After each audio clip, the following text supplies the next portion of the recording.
with someone, and he had me in like this arm bar where he has like his arm underneath here, and he's pushing against my arm to hyperextend it. And I'm like, this arm bar doesn't even hurt. Oh crap! And like I go to tap. Right as I tap, I hear. I'm like, oh no.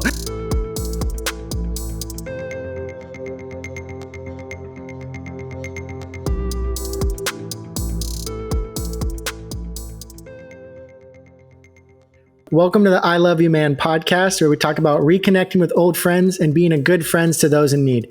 I'm your host, cavazos, and I will be running the show solo today as my brother is out for work. The idea of this podcast came when I realized how easy it is to lose touch with people we care about. Life can get in the way. We get busy with work, family, and other commitments, and before we know it, months have gone by without us talking to our closest loved ones.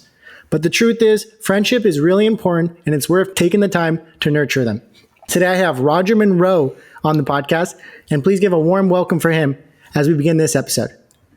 All right, Raj, thank you for being here again, man. I'm really glad to have you on this first 10 episodes because it's been a great ride since I started the pod and started thinking about the ideas, and you were definitely always one of the persons I wanted to have on this podcast on a regular basis because I just love talking to you. I feel like our chats have always been great. I remember think back to our freshman year of college. We'd sit in that little, I don't know what you want to call it, a little lobby room, and we'd talk for like till 5 a.m, just about the most random things. Just dumb things, yeah.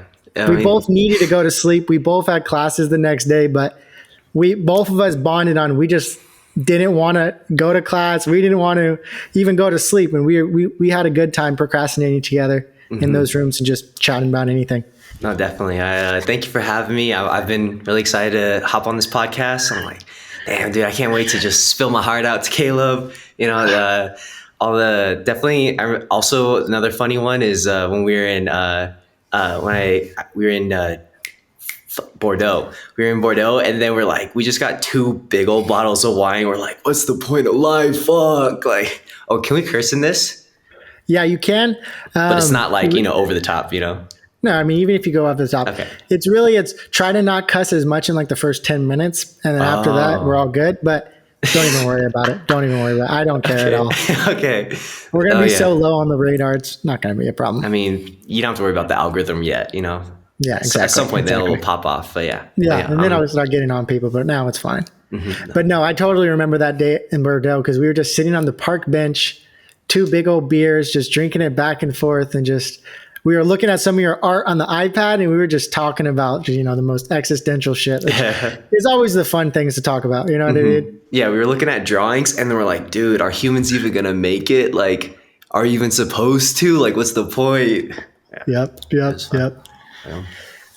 So what have you been up to lately, man? I haven't got to talk to you in a while, and I definitely just want to know what's going on in your life right now.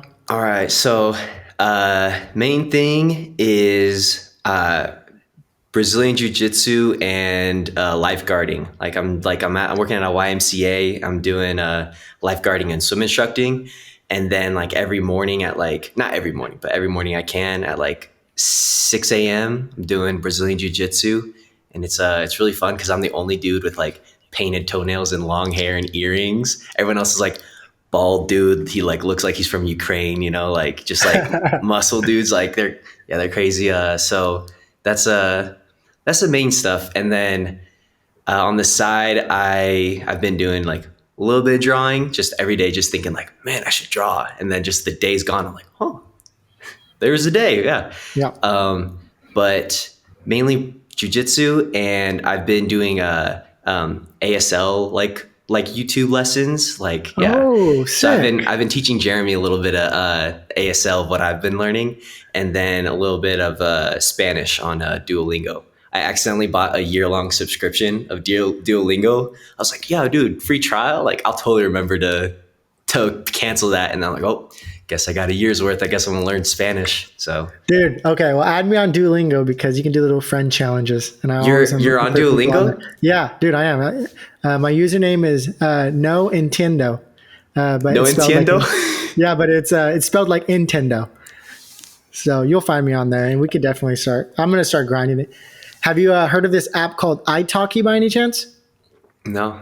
Super cool app. Nala uses it all the time. Pretty much it's just this online app where you can do video calls with people to learn Spanish, and all of them are like actual Spanish teachers or French teachers. But these are people that are literally living in foreign countries that are doing it. So it's for them to kind of make some money in America or with other people. So the rates are ridiculously cheap, like $5 an hour for a Spanish lesson, $3 an hour for a Spanish lesson. So definitely a good way to actually build up your vocabulary, because you're actually learning from a real Spanish teacher, and it's not too expensive whatsoever. But Duolingo is just so fun because they make it into a game. Oh, and yeah. then every day you just want to keep your streak going. Dude, yeah. I'm number one in my league right now. I'm like, dude, all you guys suck. Like, you ain't nothing compared to me. Like, I know it's funny. I got to a point where it says like I know 1,000 words in Spanish, but I know that most of it is like stuff I just skipped because I could I guessed really good in the first like, where are you? Like, the assessment quiz. So like a good 500 of those 1,000 words I don't remember, but it's still fun. Yeah. Right now, I'm trying to, instead of iTalki, I'm trying to get Jeremy to do it for me, and I just keep forgetting to. The only thing we say in Spanish, we're like, necesitas el baño? Like, that's it. That's all we do. And then we also do it in sign language, where you go, you need, and then T right here, you shake it like toilet. Okay. Yeah, for sure. So, it's like this. It's with the thumb in between your index and middle. So that's T, and then you shake it to make it toilet. So it's like you shake it at the wrist, kind of right there. Got it. So this is toilet. That's or really good bathroom. to know. Yeah. What was your what sparked your interest, I should say, in ASL? This is such a corny answer, but it was Silent Voice, the anime. I was like, dude, that's a good anime. I was like, dang, she's so cool, and like her family's cool. Like they're all speaking, not ASL. I'm assuming it's JSL or whatever Japanese sign language is called. Yeah. But yeah, like I'm just a full-on weeb, and I'm okay with that, And then, but it turns out, my little sister Maddie, she's about to graduate. She's like wanting to get into ASL and like maybe at some point be like a translator, or I think she's in like developmental like communication type degree, and so like Spanish and ASL, she's also interested in that. So it's cool how that's like we could potentially start practicing once we like learn enough to talk to each other. Yeah, that'd be really cool. Every time you guys link up, you guys force yourself to just kind of speak in either Spanish or ASL. Either one of them would be good. Yeah. So so Maddie's doing good? She's just about to graduate UCSB? Yes, I think she's going to be graduating, and I think I'm going to see her graduation because she's going to be in June, and like the family's coming from Idaho and I'll come from here, and we'll all meet up and like hang out June. And then after that, Maddie is potentially doing the summer camp again. So she called me about that, and I was like, I could do one more year of the summer camp. So I'll probably be working the summer camp with her if everything goes through. So that'd be cool to. She's already done the summer camp before. You already hooked her up with a job, or no? No, she got accepted, and then COVID hit, so that summer was canceled. And then she didn't do it this past one because she was studying abroad. So this will be the first year like she'd actually do it. She hasn't got hired yet, but I'm pretty sure she'd get hired. She's good with kids. So yeah, it would be cool to, have a summer with her, because I haven't like lived in proximity with her since we lived together on Sueño. So I'll be excited about that. It'd be chill. Wow. Yeah, that definitely seems like a good vibe. You and your sister just being able to do it one last time as you both get ready to exit UCSB forever. Our last hurrah. Every time I go to that summer camp, I'm like, this is the last hurrah. This is my last time in Santa Barbara. And then I keep ending up back there. I'm like, what the heck? What's going on? Yeah. Oh, that's cool. Well, I hope you have a good summer then, dude. I'm definitely going to try to visit you if you're going to be here, because we definitely got to hang out. If we're going to be so close to each other. So are you just thinking about leaving poor Jim by himself in the room? Oh, yeah. No, he's excited. He's like, yeah, that my room, because his room is like the studio, he's got the claymation. So his is just like sometimes not a vibe because he's got to look at that thing, it just takes up some space. So if my room's empty, he could just use that as like a reading room. It's chill, so. Definitely. Yeah. I think he'll survive. He's got Cujo. Yeah, man, your guys' cat's so cute. He's so big. I can't Yeah. believe how big he's gotten in so long.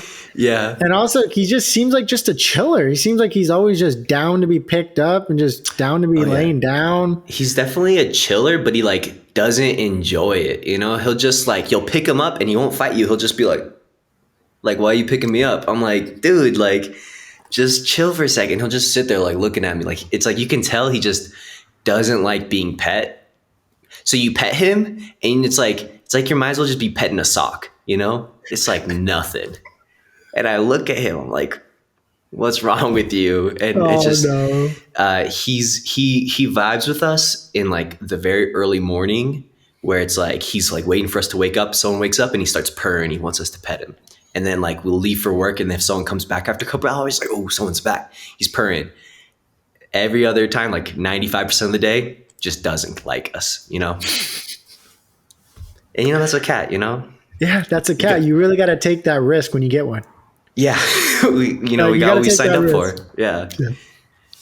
You can have a really cuddly cat, and he's going to be the best. He's always going to be giving you kisses. He's always going to be giving you cuddles. Or you can just have a cat that doesn't want to do anything with you. Either way, you got to feed them every day, Oh, yeah. take out their shit. So it Yeah. doesn't matter how they act; they're going to get fed no matter what. It's just about how much Yeah. they want to do for you.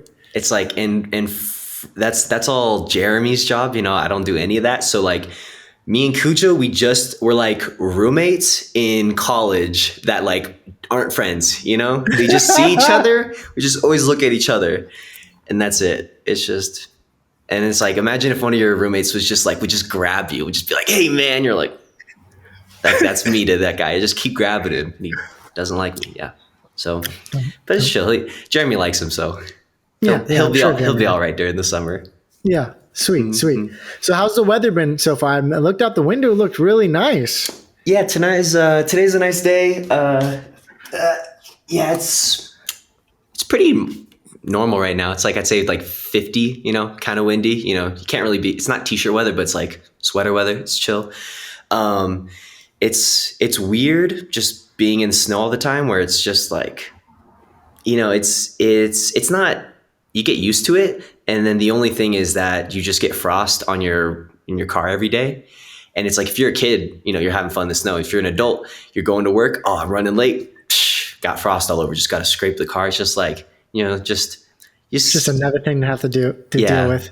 Yeah. And then I've been trying to go on barefoot walks, or like with my sandals and stuff to like be a hippie and feel the earth and stuff. And then I feel my toes go numb. I'm like, oh no, I'm about to lose them. And I just start going on a run instead, just get some blood flowing. I start running back to the car, and I feel my toes by the time I get back. I'm like, all right, I'm safe.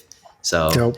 yeah, it's chill. I actually just went on a walk where it was like one of the first hikes me and Jeremy went on, where it's like alongside a little mini creek, and there's like a road, and it was like super fall weather when we first showed up, just green and orange and red. It was beautiful, right? And then I showed up this time, it snows, and then it just doesn't melt. The sun starts to melt the top of the snow, so it turns to water, and then it freezes. It's ice, so it's like a ice level in Mario, where you start walking and you try to turn, and you just don't turn. You just keep going this way. You're like, oh, okay, we'll see. So I was doing that in my little sandals, so that was fun. So yeah. No. Yeah, so for a lot of the people that don't know, Roger's the type of person, he just loves to just go out and just go for a walk. Maybe it's going to be an hour walk. Could be 7 hours. You don't know with him. It's really just on what's the vibe for the day.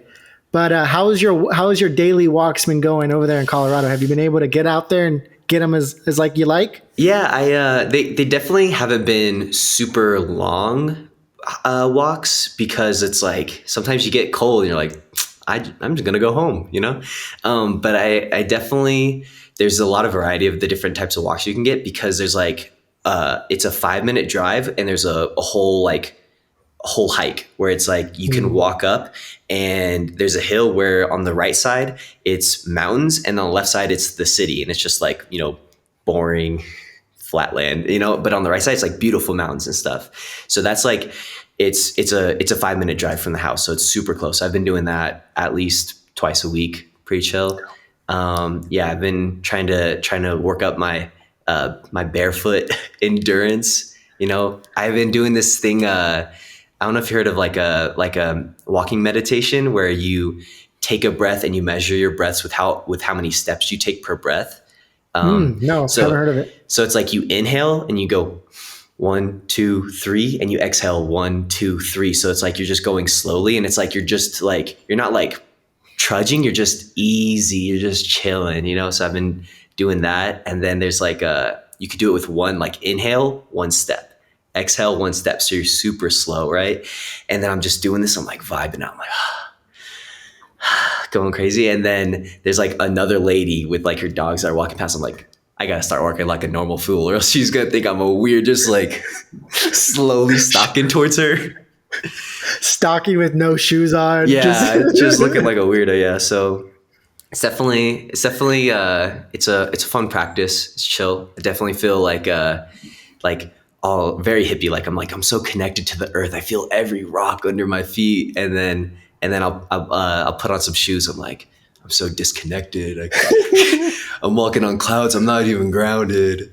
Yeah, I was trying to get Jeremy to try a barefoot hike. He's not gonna have it. You know. It's really funny. I mean, there's some people that just would never go down that route whatsoever. You know what I mean? Never take their shoes off in public or anything like that. But I mean, I can see where the benefits come from. You know what I mean? Definitely just making you feel a little bit more grounded with everything because you're physically feeling it. Yeah, my friend Wyatt's been doing that a lot. Oh yeah. He's working on the horse ranch now in the Central Valley, so he'll just wake up in the mornings, no shoes, go do his things, go feed his chickens and all that. God, yeah. And he's really big into what he calls it earthing or whatever. Yeah, yeah. I think that's what the general name is, earthing, which is a pretty funny name for it. But yeah, he's a huge advocate for that. In the last podcast, we were definitely talking about that as well. No, yeah, it's definitely good. And also like it's such a rabbit hole you can go into where it's like they're like, though the shape of our modern shoes aren't the shape of real feet. You know, they squeeze your toes in. You gotta let them expand. And I'm like, oh my gosh, like I gotta make my feet healthy. You know, like so yeah. It's what's going to be the thoughts on open-toed shoes then? Not open-toed, but you know what I'm talking about. The foot shoes that are literally every single toe gets its own little insert. Yeah, I mean, I wouldn't do it, you know, because you can just have a normal type of shoe that's just built like a clown shoe, you know, to just let your toes thing. And that's kind of what I have with one of my like running shoes is they're just really wide. But like I wouldn't knock anyone for doing it, you know. It's just not for me, you know. Yeah. But at the same time, it's like if I'm walking around barefoot, like you already look like a hippie, you know, like so I'm not gonna judge. But like there's like you're looking like a hippie. If you're wearing those, you're almost looking like, and it's like there's kind of like because they cost more than $100, right? Oh, so you have to have money to have them. So it's kind of taking it to the extreme. You're kind of like a rich hippie in that way. Yeah, it's like every hobby you get into, you know, you can just drop a couple hundred easy, you know, anything, you know, drawing. You don't need to drop money for drawing, but you can if you're trying to get into like painting or if you're trying to get into digital art, just hundreds of dollars there. And it's like, if your thing is like, I just drop hundreds of dollars on wacky looking shoes, you know, like that's your thing, bro. Everyone's got their hobbies. Yeah. No, you're totally right about that. Yeah. Because I just was getting my hair cut and the guy was trying to like flex on me. He's like, do you know how much these scissors cost? And I'm like, God, I don't know, maybe $200. He goes, let me tell you, these are the best scissors you can buy for haircuts. And I'm like, okay, $300. He's like, no, 1,200. And I'm like, 1,200 for a pair of scissors? He's like, lifetime warranty. I can get them sharpened at any point or anything like this. And I was just like, that made me realize, I was like, wow, they'll find a way to make money off of every single thing we do. Like if you want to be the baller and differentiate yourself from like all of the other people in the hobby, you're like, yo, I'm the guy with all the best gear. You have the room to just ball out for no reason. Yeah. Because it's not going to be it's such a minuscule improvement. You know? Dude. All right. It's like I'm contemplating whether or not I want to talk trash on Miguel right now. Because we were just having this conversation where Jeremy and I were calling him, and he's talking about like, it's like really nice guitar he wants to get. And I'm trying to tell him like, it's such a minuscule like return. Like, it's not as important as the skills. He's like, Roger, you don't play instruments. Like, you're dumb. Like, you don't understand anything. I'm like, all right, go ball out, have fun. Yeah. But Yeah. yeah, I think That would be like the equivalent of you buying like $1,000 pair of paintbrushes. It's like they probably work really well. yeah, but it's like, but I don't, so it's like, I'm still like a beginner. I mean, that's kind of like what I did when I got a MacBook, because my computer, my laptop just wasn't running the animation software I wanted to do. And I was like, oh, I need a new computer. It's like, I could have got one for half the cost and it still would have just ran it. The extra power that I'm getting, it's not making my animation or my drawings any better. It's just like, it just can run the software. And then after I started working, I was like, dang, my drawings are still, they're still mid.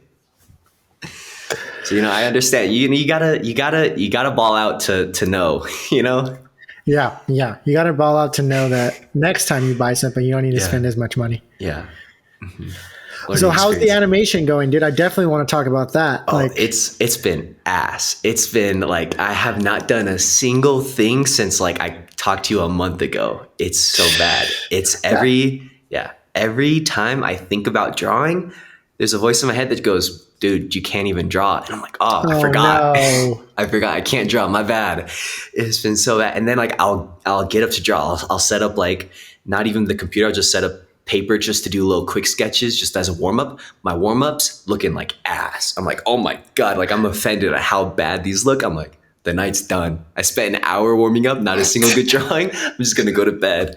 I'm just gonna go on Duolingo and learn a couple Spanish words. Like, dude, don't be too harsh on yourself. I don't know. There's something about February and late January that I feel like, I don't know, you just don't want to do shit. Yeah. It was like, I think I started the podcast around the same time you were going to release the second episode. And I didn't do anything for like a whole month when it came to it. And I was just talking to Dio, same thing with his blog. Like he hasn't just done shit with the blog in like the last month. So I think there's definitely something out there for that February slump. I wonder if it's like, the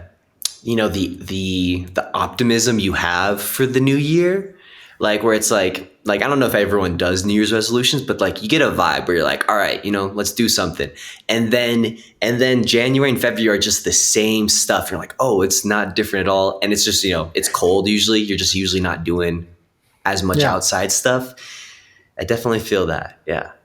I have been thinking about like the story a lot, like I have like, I'm like lifeguarding and I'm watching these old ladies, do their exercises and stuff. And I'm like, I have like a bunch of stories planned out.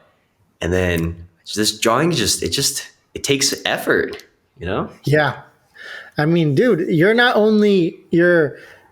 writing the entire script for it, and then you're shot listing it out and then you're drawing everything. You're finding the voice actors, you're recording them, and editing it all together. It's like, it's a huge project for you to be doing by yourself. So it makes sense why the progress is slow. Yeah. But it definitely is. It's like, it's doable, but it was like that first episode, I worked so hard on it that when I was done, I was like, dang, I worked so hard, spent so many hours. It's the hardest I've ever worked on something art related. And I just got to do it again. Just as many steps, and then it's the same thing I had when like I made a really good or like my best watercolor where it was the girl like lighting a cigarette, and it was like by far my most like the one that I liked the most. And I just never made one like that since, because I'm like, I cannot have this fear of like putting in that much effort and then it not turning out as good. And it's like, oh, that'd be so tough on me. I don't know if I could take that kind of L right now. Yeah, dude. You shouldn't be feeling like that because, think about this. You're such a better artist now than you were 2 years ago, 3 years ago, and you had such a consistent schedule then. So you're doing 10 times better work than you were back then. So I think you're just Thank being a you. little bit more too hard on yourself, and you're starting to be like impressed by your own work. And then it's being like, oh shit, do I have to do that every time? Do I have to Yeah. like, do I have to be that good every time? You know, and that I think that definitely gets to people No, yeah, because it yeah. definitely gets to me. I definitely have the fear of like an episode and then the next one. It's kind of like, when an artist, comes out with a musician comes out with the album and then no one likes the second album or something. I vision like, boom, that second one's gonna be trash. But it's like, it's like the quicker you do it, then it's like just like the less like emotional investment you have in it, because now that it's like the second episode, I've been stewing on it for 2 months. It's just like, it's so much anticipation. But if I can just knock it out without the anticipation and everything, then, just chilling. Yeah. No, yeah, I totally agree with that. I mean, I feel like if you just get on that consistent basis of just posting and just being like, okay, hey, this is what I did. It's finished, so it's getting posted, whether you like it or not. I think that's just going to get you in a routine of just being able to knock them out a lot quicker, because it's really hard to get into a routine where you just accept it. Like, okay, I know all the steps that it's going to take. I guess I'm doing it again, and then just doing it over and over again.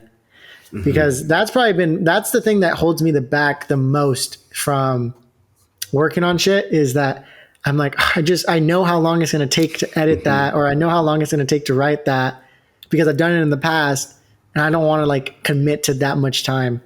But really, you don't really need to commit to that much time. Is you just commit the hour to getting closer to the end result, you'll be happier. But you just don't realize that at the moment. Like, you don't realize, oh, if I start now, in 2 hours, I'm going to be satisfied with what I did.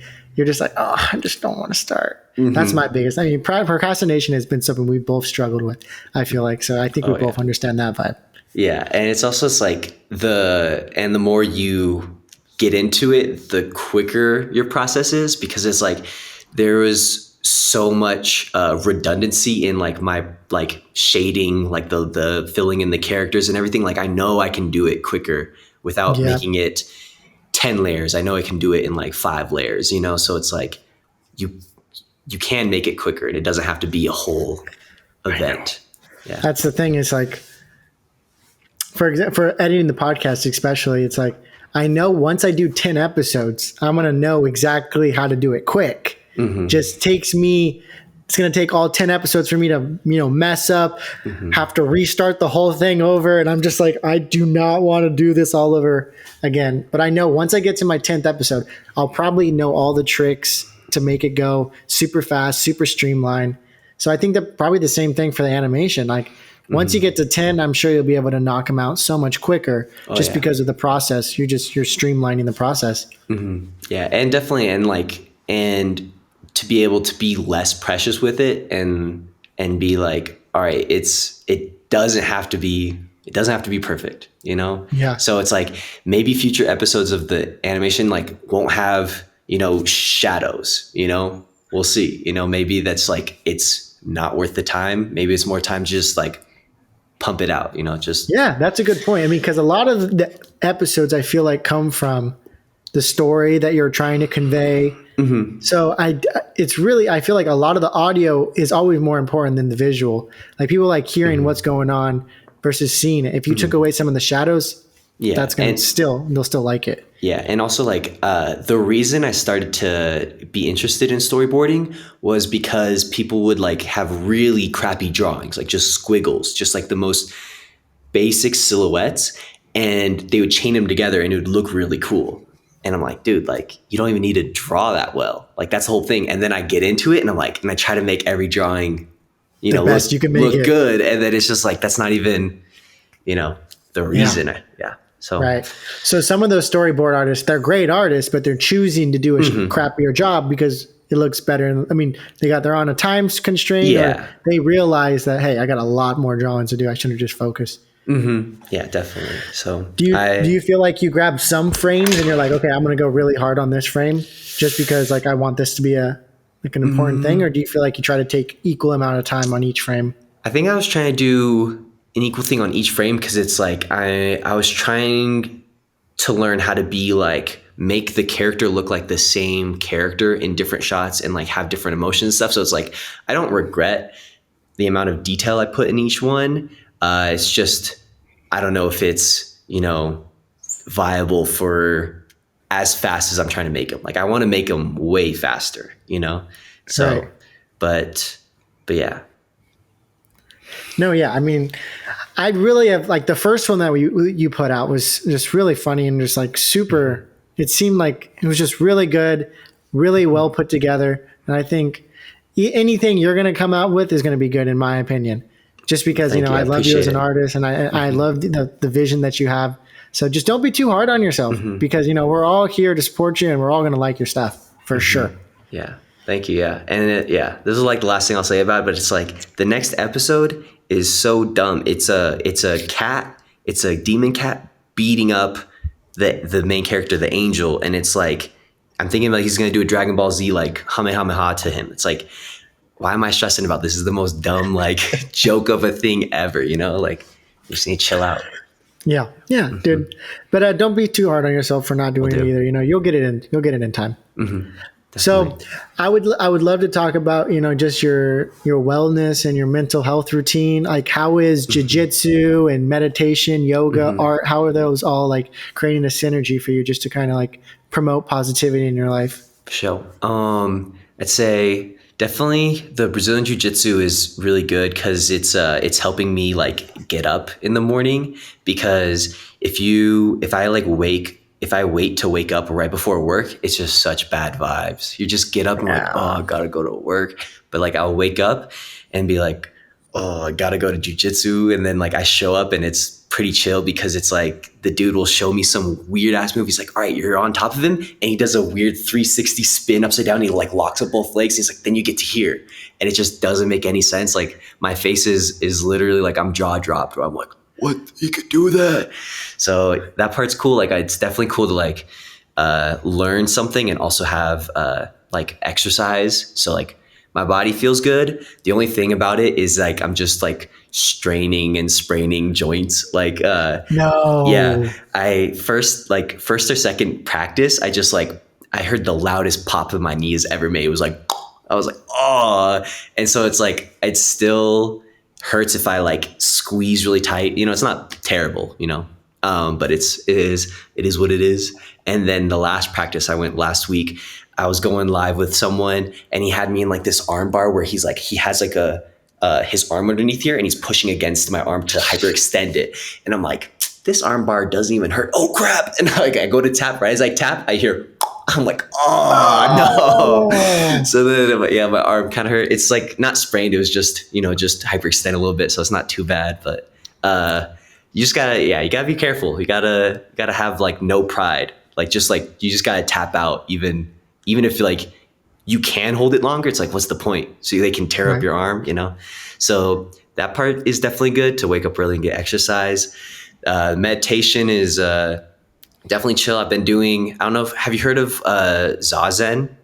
No. So Zazen is like the term in like Zen Buddhism where it's like you're not trying to do anything with your mind. Like you're not trying to put your mind in a state. You're not trying to control your breathing in certain rhythms or anything. It's like literally you sit down and you just focus on like sitting down with good posture and that's it. Like and you just stare at a wall and there's like any thoughts that come in, you just like kind of let them go, but you're not like, it's like supposed to be the most chill thing ever. It's like the epitome of chill where you're not, I mean, I'm not going to explain it well. I'm not a Zen master or anyone that's like actually been doing that for a long time. So it's just about being able to sit down and just be chill. Yeah. It's like, there was a quote that I read about in like a little mini book, or was saying like it's trying to be satisfied with your unsatisfactoriness. Like you feel this like, oh, something's not right, and it's like you sit down and you just be like, this is okay. I accept that something feels off, or it's like sometimes you ask yourself if you're just sitting down and doing nothing, you're like, is this it? And it's like, yes, this is it. If you can be okay with that, then it's like you can be okay with anything and stuff. So it's like I've been trying to do Zazen, which is chill, and then I forgot what the other term, the other name that in the book said was called. It's a different type of Zen, like Shuzen or Shizen. My apologies to people that know.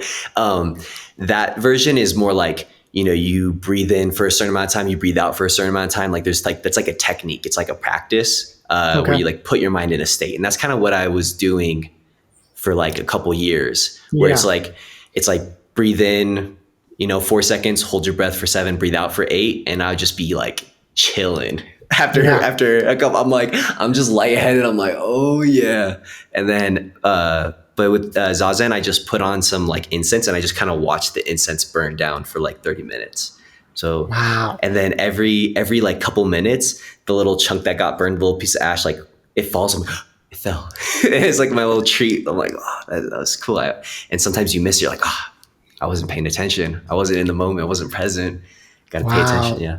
So, yeah. Cause I feel like with a lot of meditation, when I've done, it's like you have these steps that you try to, employ so that you could reach a point of either, not thinking of anything. That's how I think of it. It's just kind of reach a point of clearness, but still you're thinking, okay, what am I going to do? I'm sitting down. Now I'm going to scan my body. Now I'm going to breathe in and just feel that breath. Now I'm going to breathe out, feel that. So it's definitely giving your mind something to focus on so that, and then eventually you kind of let it go of all that and you're like, oh, this is nice. This is nothing.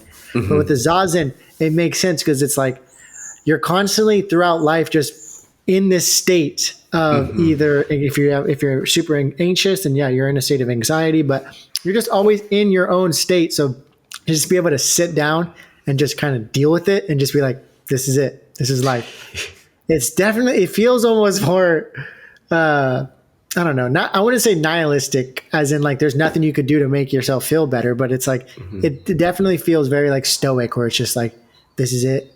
I'm going to deal with it. You know what I mean? Yeah. Which I think that's really cool.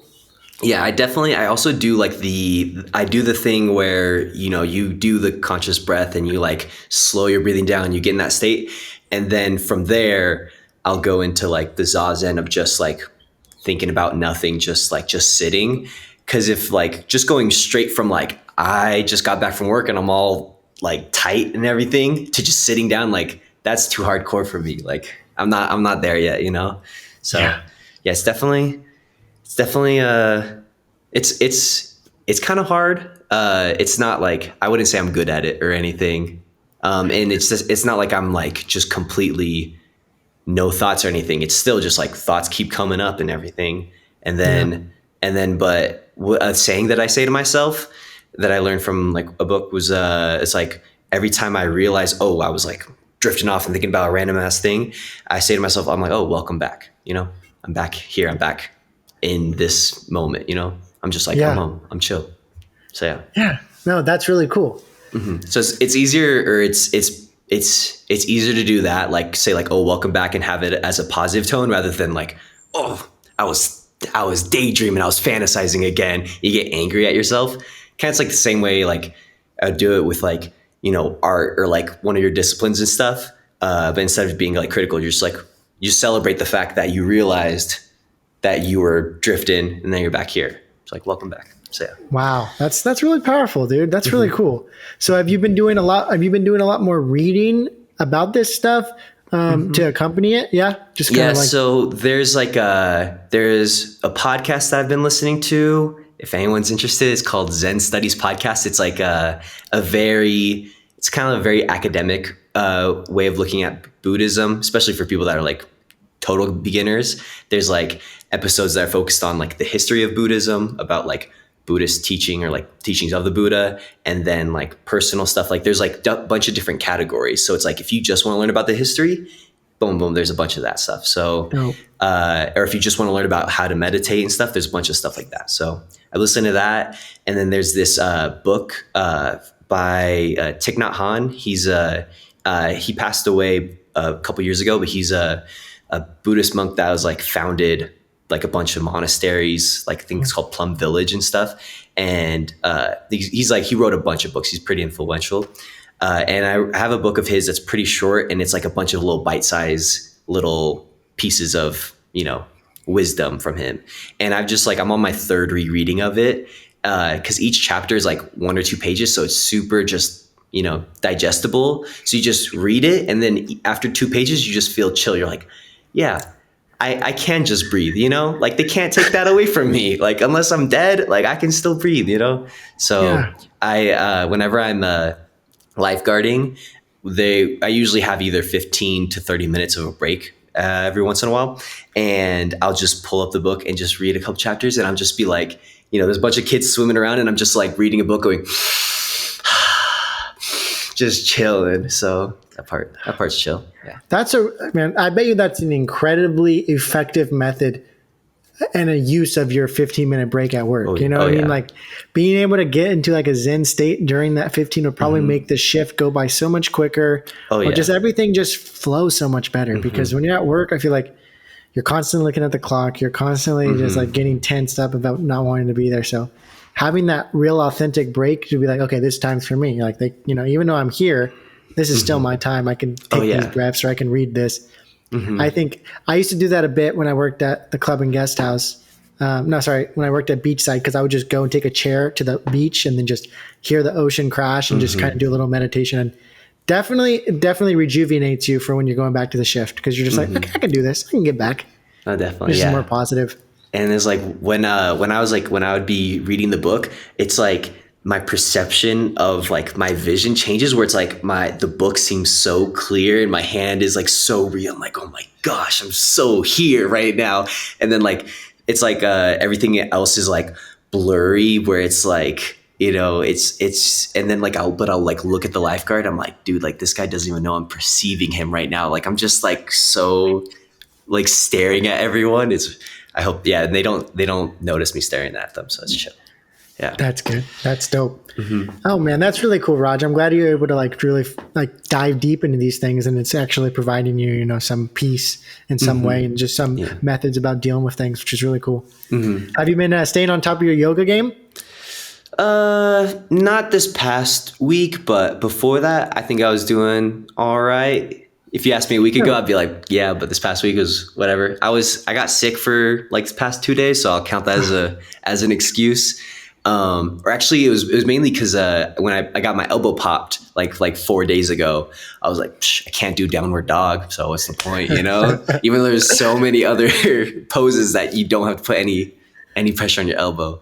But yeah, the yoga I've been, all right. I'm not too strict on my yoga. Like I think if I go, especially because like I'm doing jujitsu, like I'm getting exercise, and if I go on a walk, that kind of like chills out as well. So it's like as long as I either do jujitsu, a walk, or yoga within like the past day or so, like I feel like I'm pretty chill. I also do I do like little mini yoga poses everywhere I go. Like I'll just be at the pool, and I'll just be like doing a forward bend, doing a big salute the sun type stuff. So I won't do like a full session all the time, but I do a little bit, Okay, for sure. How about yourself? My yoga has definitely been lacking. I feel like I'm down to like doing it like once a week. But I mean, it's not terrible. Yeah, it's better than nothing. But like my mom was telling me yesterday that like her arthritis is getting really bad and all this stuff. And she was just telling me how like it's super hereditary and that like I should be looking out for that. And I'm just like, I need to get back on my yoga because I don't want to be dealing with that. You know what I mean? So I think I'm gonna definitely try to do it maybe twice a week if I can, because I kind of have like a strict workout schedule. I'm following this. I don't know if you know this guy. I told you about him last time, Andrew Huberman.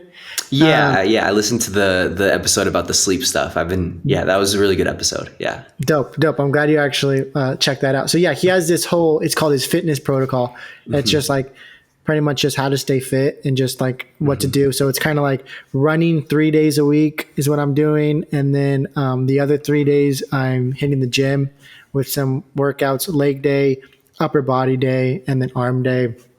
And then on Tuesdays, usually I have my rest. But I want to make the rest just yoga. I think if I could just make that. And then also I want to start skateboarding a lot more because I haven't skated in a while. And then I was like, well, what if I substitute one of the runs for like skateboarding? Oh yeah. And I did that last week. Ended up meeting this guy named Pat at the skate park. He was like a 40-year-old dude. He wasn't even in the skate park. he was on the side, like shredding these curbs so like Wow. awesomely. So like, I'm just looking at him from the skate park, like, what's he doing over there? Eventually I would just get a little bit closer, and then I'm like, man, you're shredding those curbs. He's like, well, come over here, I'll teach you something. I'm like, all right. And then I just go over. He ended up teaching me frontside slappy grinds, which was super fun. Oh, nice. And so, yeah, I think I'm going to try to start doing a lot more slappy skateboarding. Just because what happens is I'll go and I'll skate, and then I'll fucking just eat shit, and just like my arm hurts so much. And then I'm trying to do yoga, or I'm hitting the gym, and I'm just like, bro, I'm beaten. And I'm like, and every time it just turns to me just talking to myself like, Caleb, you're 24 years old, and you're it's like, well, how much longer are you going to be doing this? Oh my God. And I'm just like, oh man, because I hit this elbow every single time. Doesn't matter. It's almost like my natural instinct is just to be like, okay, if one piece of the body has to eat shit, hey, let's sacrifice his elbow, and it just goes for it. Yeah. So the slappy skateboarding is way more way less impact. So I'm going to try doing it a lot more. No, definitely. So I'm excited for that. How about you? You and Rod, have you and Jeremy been staying pretty consistent on the skateboarding? Or Jeremy's been doing it. I have not touched it since I started doing Brazilian Jiu-Jitsu, because it's like I can't be doing two things that are going to break my joints, because it's like you if you get hurt in one of them, you can't do either of them. And so I'm just doubling my chances. Like I can't, so if I were to hop back on the board, I'd be just doing like cruising, which is like, it's still a vibe, just because there's like there's a couple like colleges around here that are like, I haven't explored at all, which would be such a vibe to just find little spots and stuff. Oh yeah, totally. But no, I haven't been doing that. Jeremy has been doing it. We recorded like 3.5 clips this past weekend. We went to like this the downtown area. There's like I'm sure he showed you clips before where it's like in the park there's just these random ass banks that have like the name of the park. It's like the concrete just so he just do like little rock and roll type stuff or a board slide. Did he send you anything? He sent me this really cool clip where like he rides up onto the bank, and then he turns out into a board slide, and he board slides it down. Yeah, which was really sick. So yeah, we were doing that the other week, and then I think the only day that we both have off would be like Sundays, and that's not even every Sunday. It's like 3 Sundays a month. So it's like that's our only chance for us to both be free to do some. So we'll see. I'm excited. He wants me to do something for the clip, but I'm like, dude, he's probably trying. In his head, he probably has a little edit that he wants to put together, and he probably wants to splice some shots of you in there too. Yeah. The last time I hopped on the board, I got on, and I'm just like, this does not feel natural anymore. Like I just feel old already. Like it was just like 2 months, and I'm already just the rust builds so quick. Totally does. If you're not consistently doing it, like you feel like you have to restart every time and then you're just like, oh man, I got to restart. Oh, I don't really want to do that today because I want to have fun. I don't want to like be mad. And you really just got to not be hard on yourself, because you're out there trying to have fun. So if you're leaving a session just thinking like, I'm a fucking failure, it's like you definitely have the wrong mindset. Yeah. I think I just realized just skating is just not really one of my priorities, I'm okay with that, like if I had a choice between becoming fluent in Spanish or being a badass in skating, I'd probably just pick Spanish, Yeah. So, yeah. That's fair, dude. That's fair. I mean, you're probably going to be the one that, has all your limbs attached, Well, we'll see with the jiu-jitsu, Oh yeah. So you're really that prone to injury, even just in the practice? Or is it that you feel like your body's just not ready for it yet? Well, it's like things can happen like on accident, where it's like, someone like could just fall on you a certain way or something. Like my knee got hurt because I just didn't know what I was doing, and I was trying to hold up a dude's weight who's like, he's bigger than me. He's probably like 180, 190. I was trying to hold up his weight using like the outside force of my knee, just like just the wrong way. Like your that part of your knee just doesn't hold up the weight, you know? So I was just bending it the wrong way and I didn't know and just popped. So that's just a weird accident. The other way is like if someone gets you in a submission where they're like in something where it's like if they keep applying pressure, they're gonna break a joint, you know? And if you just don't tap fast enough, that joint could just straight up break, you know? So for me, it like I kind of strained it, my elbow, like, or I just kind of hyperextended it just a little, just tweaked it, you know? But if he was going like full speed, going hell hard, and I just decided not to tap, I would just rip a ligament, you know? So yeah, it's definitely, you can be safe if you just, you know, I think there's a saying like, you know, tap early and often or whatever. It's like, you just tap out as soon as you start to feel like, oh, he's got me, you know, there's no point in fighting it, you know? So, there's one dude who, he's like blue belt Brad, and they're like, yo, where's blue belt Brad? Like, I haven't seen him last week. And they're like, yeah, Brian popped his knee. Just did it. Yeah. So there was like, oh yeah, stay away from Brian.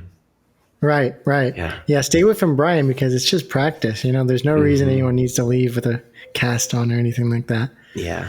But I wanted to ask, what's the age group? Like, what's the age range of the guys that are hitting it?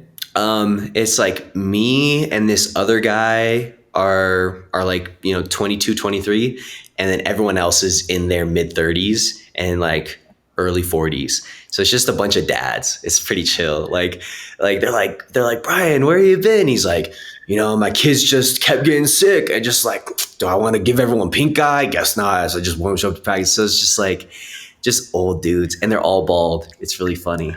And are they all like wearing? You guys all show up to practice wearing like the uniform or no? Yeah. So on 2 days a week, you wear the gi, where it's like the full on, you know, with the you know the top bottom with the belt wrapped around and stuff. And then on Monday, Wednesday, Friday, you do no gi, so it's just like, you know, wrestling shorts and like a rash guard or some like tight fitting spandex thing. So no gi is definitely easier because when you're wearing a gi and you have this like really thick cloth like around you, someone will just grab your sleeve and you just can't get them. You're like, dude, let go, and you just can't get them to break it. Like, I just don't know how to deal with that. They'll do this thing where they'll be like, he'll sit on his butt. And I go to grab him, he'll grab both of my sleeves and then put his feet on my chest and pop me up, and I'm like hanging, dangling in the air while he's grabbing my sleeves and just throw me while he's on his back. So, yeah. Wow. So those gis are like, they're really thick. Oh yeah. Right? It's like multi-layered. It's like every part that you can grab onto, like the sleeve itself has like 5 layers of stitching around it, so it won't like come apart. And then your lapel, where like it wraps around both sides of your neck, you use that to choke people out. So someone will just grab both sides of your lapel and just go, and you're like, and you just like, it was happening where like someone grabbed both sides of my lapel and it's like, oh crap, like he's gonna get me pretty soon. And then the second he went like this, I immediately felt like no blood to my brain, like within 1 second. Like I started to tap before it even hurt. By the time my hand got to his arm, I was already like fucked. Like, so that stuff is crazy. The lapel stuff. Yeah. So that's all completely legal stuff to do in jiu-jitsu? Yeah. There's like very few things that are illegal. Like there's certain things where it's like, if you, there's something called reaping, where it's like if you pin someone's ankle and then you push their knee inward so it like stretches out your ACL, like that's illegal in certain like competitions. But in terms of like things that will choke you out and break your bones or break your ligaments, like most of that stuff is legal. Yeah. Has Jeremy been willing to be a test dummy for you to practice any of your moves? Oh yeah, we've actually been rolling a little bit. I haven't rolled this past, now that he's got a job, I need to talk to him about that. Yeah. What did you get hired as? He's like I don't know what the official term is, but it's like he helps people, like kind of like customer service, where he helps people that are trying to figure out their membership with the triathlon thing. So it's so he was pretty much saying it was like a bunch of dumbass old people that just don't know how to type in their password. They're like, I can't access my membership. What's going on? And he's like, are your caps locks on? And he's like, oh, Jeremy, you're a godsend. You're really earning your money. So that's great. Yeah. That's great. It's, okay. You'll definitely have to talk to him about it, because he's already given me a couple like examples of moments that are exactly like, I think you should leave, just office scenes. Like his life is just like I think you should leave is it's just adult life. It's crazy. Yeah. So many times when I'm in a creative slump and I'm like, what should I write about? I just think back to any story that Jeremy's ever told me. And I'm like, there's some inspiration there for sure. Yeah. I was thinking back to when he was telling me he went to his ex-girlfriend the first time. And he smoked with her mom. Oh my God. And they were just smoking out of like the dirtiest bong he's ever hit. And I was just like, how does his life just happen to be like this? Like, it really is just a comedy movie for sure. Mm-hmm. And I love how like he's very aware of everything that's wrong around him, and he can like put it into a story that's just for our benefit. Yeah. It's amazing. He's really good. Yeah. Oh man, I can't wait to talk to him about that. That'd be great. So that's really cool that you guys are able to like spar with each other. You're able to kind of teach him some self-defense. This is so funny. He keeps. I would show him like some type of move where it's like, an armbar or something, and he'll do it, and it's just not. He's not giving it enough pressure. So he's like, tap. I'm like, nah, it doesn't hurt. And he's like, I'm gonna break your shit, bro. I'm like, no, you're not. He's like, dude, Roger, I'm literally about to break it. I'm like, you're not, you're fine. He's like, I can't put any more pressure. And then he'll come up behind me and he'll like grab my lapels, and instead of crossing them so it chokes out my neck, he'll just pull them straight down and he'll whisper in my ear, tap, bro. Oh, you're probably making him work for it, man. Oh yeah. I feel bad for him, dude. No, definitely, yeah. Like he's just, chilling, about to like, read a book or do some work or something. And I'm like, Jeremy, let's roll. And then he's all sweaty, just has to like, re-shower, yeah, it's great. It's a good time. Oh man, I love that. I would love to see that. Ah, man. Sure. Okay. Yeah. Well, dude, it's been a pleasure talking to you, Roger. I really hope that I can get you on the pod again to see you again. No, definitely. I just want to say, dude, I love you, man. You're one of my best friends, and I'm really glad to be able to have you as a friend and just being able to call you and talk to you, because some of the advice you give to me and some of the spiritual like enlightenment that you have actually come up with has definitely really helped me in my life. So just thank you so much for that and always being here for me, man. Dude, I love you too, man. I'm really grateful that, I got to know you and like that Dio ran into you randomly. Like since the first day I saw you, I'm like, I don't know about this guy. I mean, he seems like he's good vibes though. He doesn't seem bad vibes. So no, definitely grateful to have you, Seth, as one of my closest friends. So yeah, thank you for having me. This is definitely always a good time talking with you. Peace out. See you.